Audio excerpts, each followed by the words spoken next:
하나님의 아들이 왜 이 땅에 오셨느냐?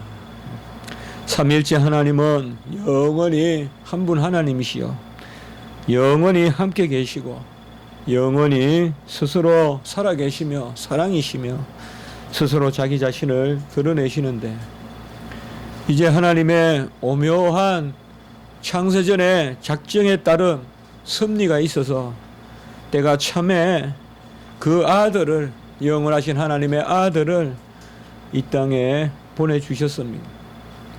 사람으로 보내주셨습니다. 30절에 보면 이 사람을 가리킴이라. 예수님을 정확하게 사람이다 라고 이렇게 말한 구절이 많지는 않습니다만은 이 사람을 가리킴이라. 바로 이 땅에 예수 그리스도께서 사람으로 오셨는데, 그가 사람으로 오신 것은 어떤 부족함이 있어서 또 채워야 돼서 또 영광을 더 받아야 돼서가 아니라 오직 한 가지 목적, 세상의 죄를 지고 가시려고. 그 죄를 지고 가시려면 어떻게 해야 되느냐? 바로 대속의 그러한 은총을 베풀어야 되는데, 그 세상 죄를 지고 가는 유일한 방식이 바로 자신을 제물로 드리는, 자신을 양으로 드리시는, 구약의 모든 제사를 이제 자기 자신의 몸에서 완성시키시고 성취하시는 그 일을 행하셔야 하므로 우리 주님께서는 세상 죄를 지고 가는 하나님의 어린 양으로 이 땅에 오셨습니다. 우리는 기본적으로 이 세상에 주어진 우리의 인생을 어떻게 생각하십니까? 나는 이곳에서 무엇을 해야 돼? 나는 이곳에서 어떤 즐거움을 누려야 돼? 세상에서는 그렇게 이야기하지 않습니까? 짧은 인생, 놀기도 부족하다, 또 즐기기도 부족하다, 그러한 일종의 쾌락주의가 있지 않습니까? 여기 한 사람, 이 땅에 오신 예수 그리스도는 오직 한 가지 목적만을 가지고 이 땅에 오셨으니, 그의 목적은 세상 죄를 위하여 자기 자신을 주시는, 그래서 세상 죄를 다 지고 가시는 하나님의 어린 양으로 이 땅에 오신 것입니다.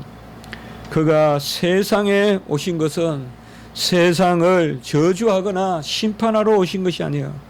요한복음 3장 16절의 말씀을 우리가 통하여 알듯이 하나님이 세상을 이처럼 사랑하사 독생자를 보내주셨다.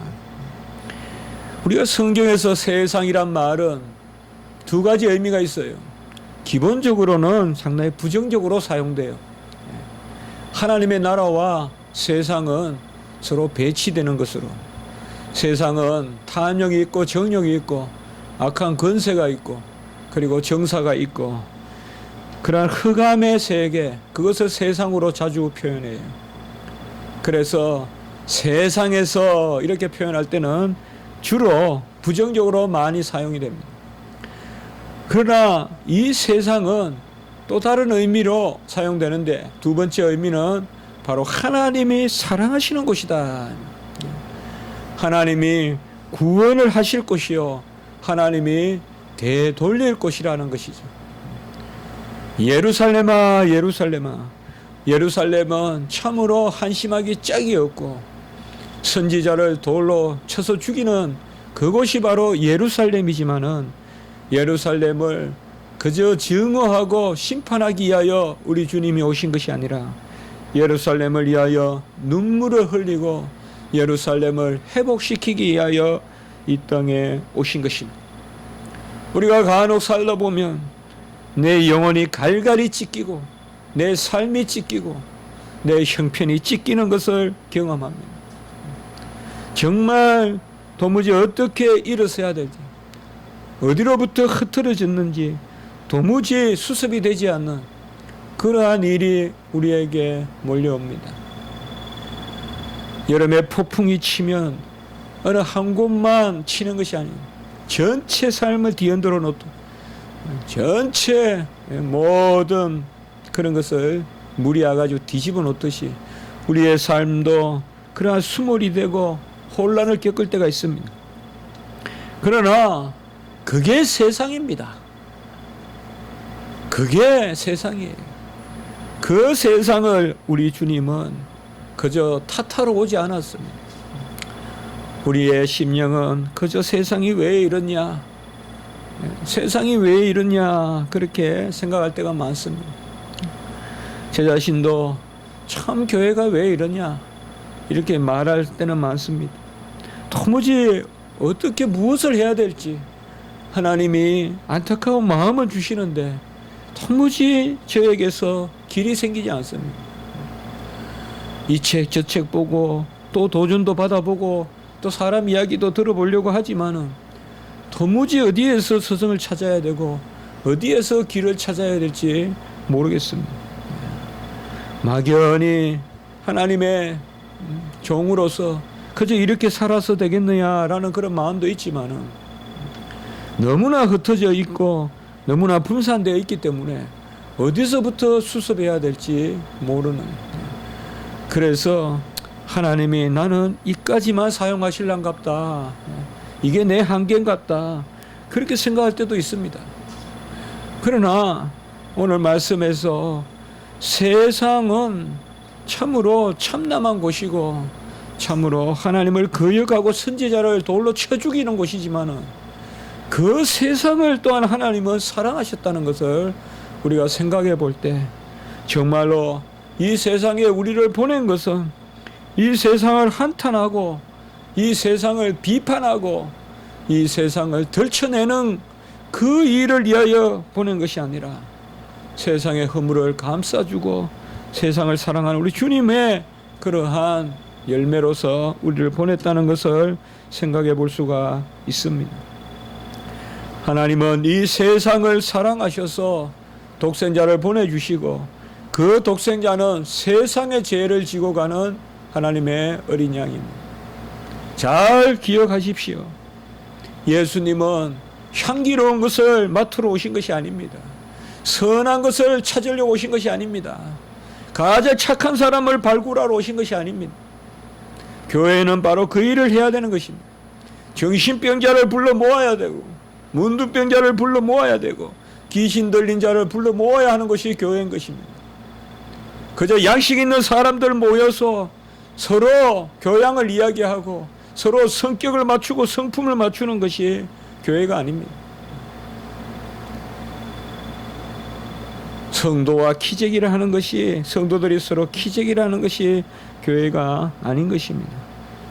바로 여기에 모순이 아니라 진리가 있습니다. 가장 하나님을 거역하는 세상을 하나님은 구원하시려고 하나님의 어린 양을 보내주셨습니다. 베드로전서 2장 24절의 말씀에 보면 친히 나무에 달려 그 몸으로 우리의 죄를 담당하셨으니, 친히 나무에 달려 그 몸으로 우리의 죄를 담당하셨으니 저주의 죽음을 죽으시고 바로 그 몸으로 바로 자기 자신을 희생제물로 또 향기로운 제물로 속제물로 드려서 우리를 구원하시려고 예수 그리스도를 보내주신 것입니다. 이는 우리로 죄에 대하여 죽고 의에 대하여 살게 하려 하심이라. 그가 채찍에 맞음으로 너희는 나음을 얻었나니라고 베드로전서 2장 24절에서 계속 말씀하고 있습니다. 그가 나무에 달려 친히 그의 몸을 달아서 우리를 위하여 죽으시는 십자가의 그 죽으심은 우리로 죄에 대하여 죽게 하시고 세상을 향하여 못을 받게 하시고 의에 대하여 살게 하려 하심이라. 바로 생명으로 살게 하려 하시려고 주님께서 우리를 구원하신 것입니다. 그러니 우리 성도님들은 잘 기억하실 것은 세상의 죄가 간영할수록 악이 찰수록 구원의 은혜도 크고 하나님의 역사도 크다는 것입니다. 우리의 삶을 돌이켜 보십시오. 언제 하나님이 나를 가장 사랑하셨는지 기억해 보십시오. 내 삶이 가장 흐트러져 있을 때, 내 삶이 가장 혼란스러울 때, 창수가 일 때, 그때 하나님이 우리를 가장 사랑하시고 붙들어 주시고 내 심령에 감동을 주시고 눈물을 주신 것이 언제였던가? 바로 그때였던 것을 우리는 기억하게 되는 것입니다. 실제로 세례 요한의 이 시대는 가장 혼란한 시대입니다. 바로 세례 요한이 그 당사자입니다. 광야로 갔습니다. 사람들이 광야로 가는 것은 다 이유가 있습니다. 왜 광야로 사람들이 모여들? 그 당시 에세네판이 바로 세례 요한이 그런 시대를 살았어요. 쿰난 공동체니 하도 예루살렘이 세상이 썩어 있으니까 사람들이 그저 털옷을 입고 짐승과 같이 야생에서 살면서 하나님만 바라보고 있는 가장 세상을 등진 사람이라고도 볼 수 있어요. 그런데 세상 죄를 지고 가는 하나님의 어린 양이 이 땅에 오신 것입니다. 그는 내 뒤에 오는 사람이 나보다 앞선 것은 그가 나보다 먼저 계심이라 한 것이 이미 우리가 보았죠. 몇 주 전에 15절에도 보면 이 말을 했죠. 그래서 세례 요한은 정확하게 예수님을 알았던 선지자다. 최고의 선지자는 누구냐? 바로 아는 사람이에요. 뭐 목소리 높고 윤리적인 삶을 산다고 되는 게 아니라 예수님을 바로 알아야, 그리고 그 가운데 내 자신을 바로 알아야 그게 최고의 선지자예요. 세례 요한을 보면 바로 알았어요. 바로 알았어요. 네. 나는 빛이 아니요 빛의 증인이라고 했고, 나보다 늦게 오신 분이 나보다 먼저 계시다고 했고, 나는 물로 세례를 베푸나 그분은 성령으로 세례를 베푼다고 했고, 정확하게 했어요. 정확하게 했어요. 오실 그이가 당신이니까. 모르겠어요. 세례 요한을 우리가 쭉 살펴보면 세례 요한은 예수 그리스도에 대한 지식에 뛰어난 사람이었어요. 그래서 마지막에 감옥에서 목이 베이기 전에도 지식을 추구했어요. 바로 오실 그이가 당신이십니까? 선지자들은 다른 게 있겠습니까? 삶으로 어떻게 선지자 노릇하겠습니까? 어떤 언변으로 사상으로 선지자 노릇하겠습니까? 예수 그리스도를 바로 알고 그 가운데 겸손한 것. 내가 그의 신발끈을 풀기도 감당하지 못하겠더라. 지난주에 우리가 그렇게 말씀을 드린 것입니다. 나도 그를 알지 못하였으나 라고 31절 33절 두 번이나 이야기한 것입니다. 여기에서 또한 세례 요한은 지식에 대해서 말하고 있습니다. 오늘날 우리 교회가 잘 생각해야 됩니다. 뭘 그렇게 알아야 되냐? 뭘 그렇게 대충 믿어라. 그냥 믿고 구원받으면 되지. 언제 기독교가 이런 기독교가 있었습니까? 왜 칼빈의 시대에, 루터의 시대에 17세기에 그렇게 교회가 하나님의 말씀을 깊이 연구하고 아주 심오한 설교를 선포하고 성도들은 그것을 즐거워하고 설교집이 나오자마자 종이가 없어서 못 낼 만큼 널리 읽히고.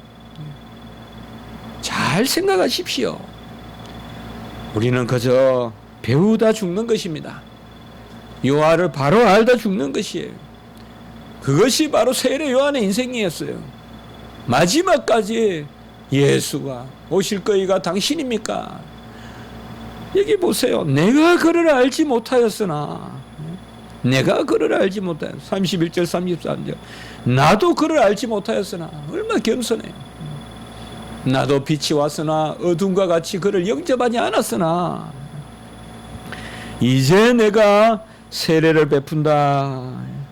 이것은 바로 그를 이스라엘에 내 세우려고 드러내려고 합니다 라고 이렇게 말하고 있습니다. 주의 종들은 직분을 감당하는 가운데서 예수 그리스도를 알게 됩니다. 그게 가장 중요한 직분의 특권입니다. 우리 칼빈도 그렇게 이야기했어요. 내가 말씀을 전하면서 위로를 받는 것은 먼저 하나님이 나에게 말씀하심으로 그리하여 나를 변화시킴으로 위로를 받는다고 했어요. 강대상에 올라갈 때 내가 온전해서 올라가는 것이 아니라 먼저 베풀 말씀을 통하여 나를 변화시키고 감동시켜서 나를 세운다는 그 위로가 있기 때문에 바로 칼빈은 강대상에 담대하게 말씀을 전하는 자의 위로를 이야기했습니다. 오늘 세례 요한도 보면 세례를 베풀면서 예수 그리스도를 더욱 알게 되고 세례를 베푸는 가운데서 하나님의 어린 양이로다. 다음 주에 보지만은 36절에 보면 또 나오죠. 이것도 세례를 베풀면서 사실 예수님이 이 땅에 우리의 죄를 위하여 오셨다는 것을 가장 잘 드러내는 사건이 세례받는 사건이거든요. 그래서 예수님의 이 수세, 세례받는 사건은 너무나 중요한 거예요. 죄가 없으신 분이 죄인의 자리에서 세례를 받고 계시잖아요. 세례 요한에게. 이게 뭘 의미하겠어요? 바로 세상 죄를 지고 가는 하나님의 어린 양이라는 것을 세상의 예루살렘에 이스라엘에 드러내는 것, 그것이 바로 세례라 이 말이에요. 오늘 여기 말씀과 같이 세례를 베풀어서 그를 이스라엘에 드러내려 함이라. 이 세례 사건이 상당히 중요한 것이에요. 칼 바르트 같은 사람은 별로 중요하게 여기지 않습니다만은 아닙니다. 예수님의 이 세례를 받는 사건은 아주 중요한 것이에요. 그래서 이 세례 받는 사건 전후에 그가 하나님의 어린 양이다. 세상 죄를 지고 가는 하나님의 어린 양이라는 그 말씀이 선포되는 거죠. 여러분, 우리가 이게 쉽겠습니까? 우리는 한번 더러운 일을 해도 나는 의인이라고 나를 드러내고 싶어 해요. 나는 의인이기 때문에 더러운 일을 하고 고생한다고 생각해요. 그러나 예수님은 의로운 일을 하시면서 죄인으로 드러나셨어요. 이거 쉬운 일 아니에요. 이거는 마지막까지 우리가 하기 싫은 거예요. 하나님이 나에게 암만 더러운 일을 시키고 어디 무릎을 꿇고 땅을 기라 해도 내가 길 수 있어요. 그러나 내가 죄인입니다, 죄인입니다라고 세상에 선포하기 싫어요. 내가 뭔가 고생을 해도 내가 고생을 하기 때문에 나는 의인이다, 그걸 드러내기 위하여 우리는 애써요. 내가 감옥에 가도 의인이라는 걸 드러내기 위해서 명분을 삼아요. 그러나 우리 주님은 뭐예요? 이 땅에 오셔서 가장 천한 삶을 살고 수치로운 삶을 살았지만은 정작 예수님은 또 뭐예요? 의인이라고 드러내지 아니하셨어요. 세례를 받으심으로 그렇게 이스라엘에 드러나신 거예요. 바로 이스라엘에 나타내려 함인데 31절에 이게 벌써 처음부터 예수님은 이스라엘에 어떻게 나타나요? 세상 죄를 지고 가는 하나님의 어린 양이 온갖 죄를 다 뒤집어 쓴 그 존재로 나타난다 이 말이에요. 그러니 돌로 치겠죠. 그러니 침을 뱉겠죠. 그러니 얼굴을 때리겠죠. 그러니 갈대로 조롱하겠죠. 그러니 궁극적으로 십자가의 못을 받겠죠.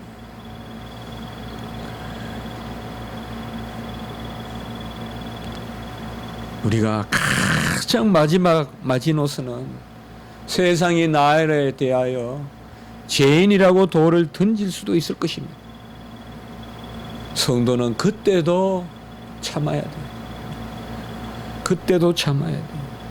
내가 이렇게 평생 주를 위해 살았는데 의인의 대접을 받을 것 같아도 아닙니다. 분명히 아닙니다. 우리는 두렵고 떨림으로 그것을 바라보면서 일을 해야 됩니다. 절대 아닙니다. 우리 교회도 아니고 제가 봉직하는 신학교도 아닙니다. 절대 문병호 목사는, 문병호 교수는 착하다, 의인이다, 그것 들으려고 일하다가는 낭패 봅니다. 요거도 먹을 생각하고 쫓겨날 생각하고 그렇게 해야 그나마 조금이라도 의미 있는 일을 하고 세상 살아가죠.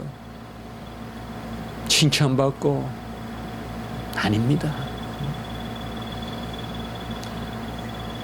저는 어젯밤에 기도하면서 상당히 마음의 평화가 있었어요.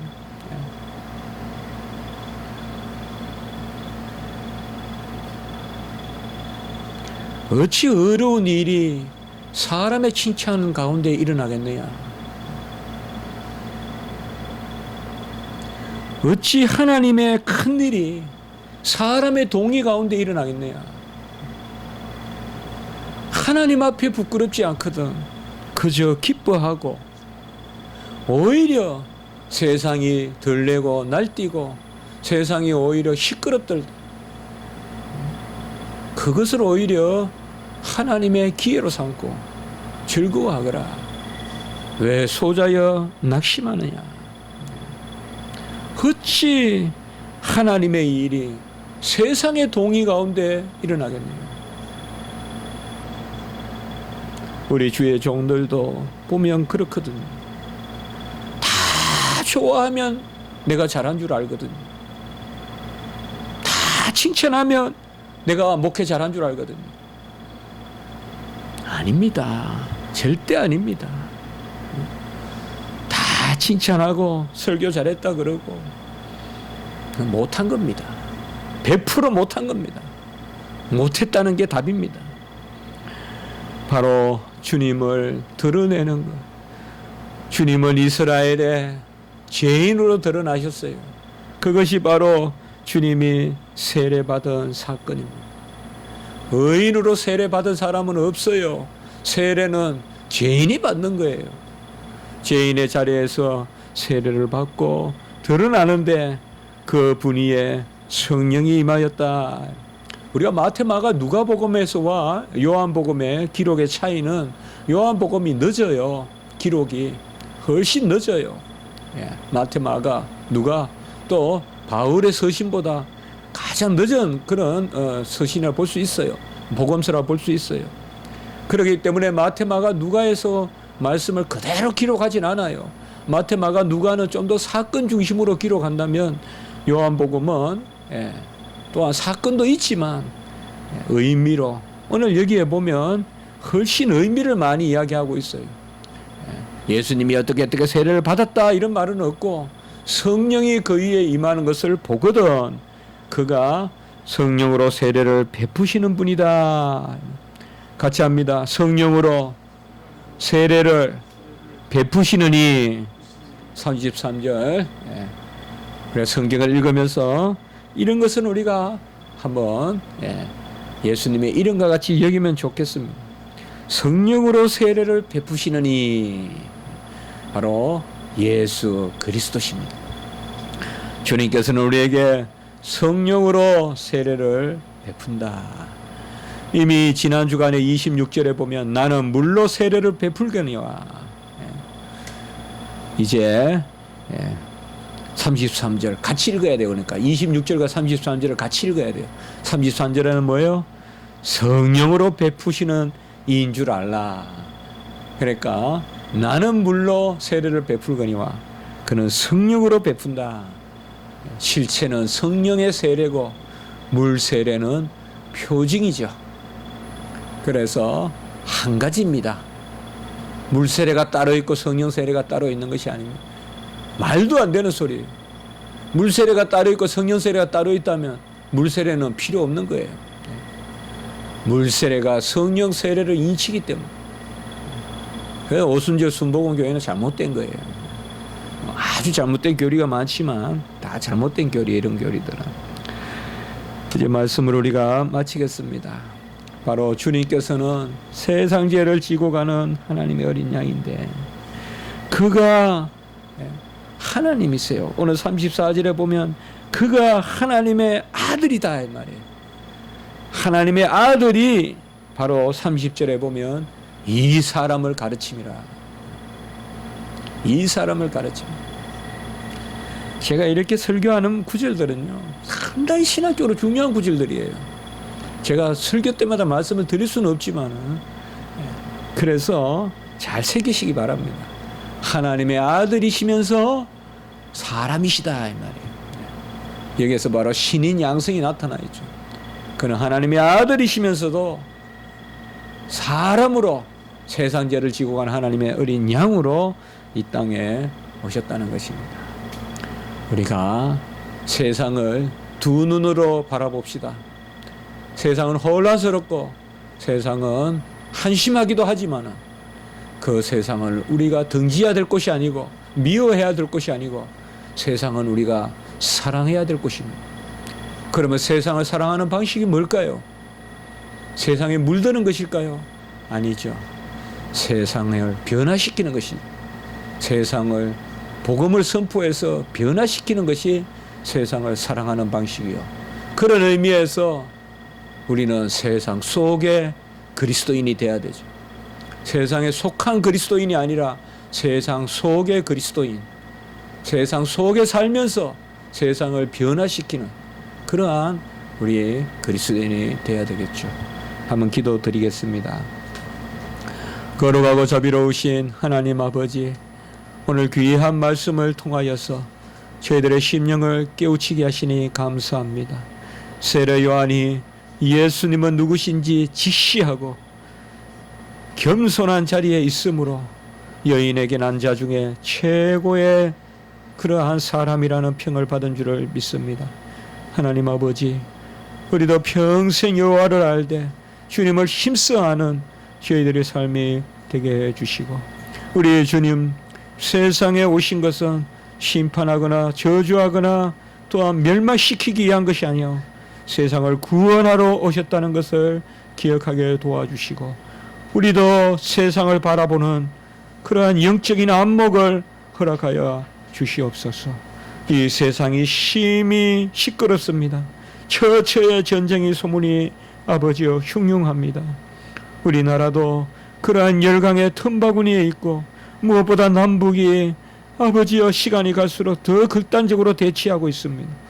하나님 아버지, 이 세상을 우리가 바라볼 때 그럼에도 불구하고 하나님이 아들을 보내셔서 구원하시는 세상이라는 것을 기억하면서 우리도 세상을 사랑하고 변화시키는 그러한 자리에 설 수 있도록 주여 도와 주시옵소서. 오늘 한날 예배를 주님께 올려드립니다. 말씀 전하는 우리 주의 사자들을 붙들어 주시고 예배마다 함께 하시고 청년부 주일학교 위에 은혜를 더하여 주시옵소서. 모든 성도님들 영적인 산재물이 되게 해 주시옵소서.